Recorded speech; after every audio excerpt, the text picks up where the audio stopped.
High, welcome to my mini blog. এই ব্লগটা last উইকের মানে বলতে পারো জামাই ষষ্ঠীর কিছুদিন আগে। এদিন ব্রেকফাস্টে আমি একটা দারুণ টেস্টি স্মুদি বানিয়েছি, এমন টেস্টি সেরকম হেলদিও। এটা ওয়েট লসেও কিন্তু হেল্প করে। একটা গোটা অ্যাপেল, রোস্টেড ওটস 1 থেকে 2 চামচ আর বেশ অনেকটা টক, এই সব কিছু ভালো করে ব্লেন্ড করে নিলেই রেডি হয়ে যাবে তোমার টেস্টি টেস্টি স্মুদি।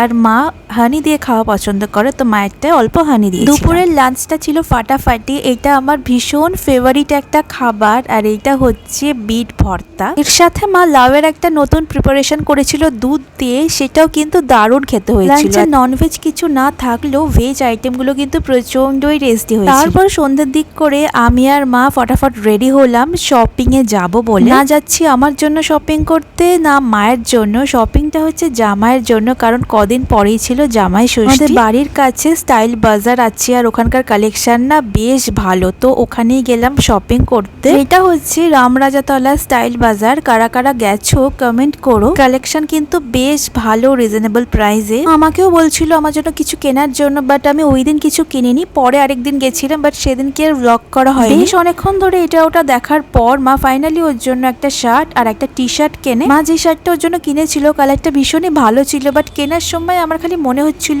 ওর কি এরকম আছে। বাড়ি যাওয়ার পর আমার ফাইনালি মনে পড়লো যে হ্যাঁ, ওর তো এরকম কালারের সেম আছে। তো নেক্সট আরেকদিন যাই, গিয়ে শার্টটাকে চেঞ্জ করি আর সাথে আমার জন্য একটা কিনি।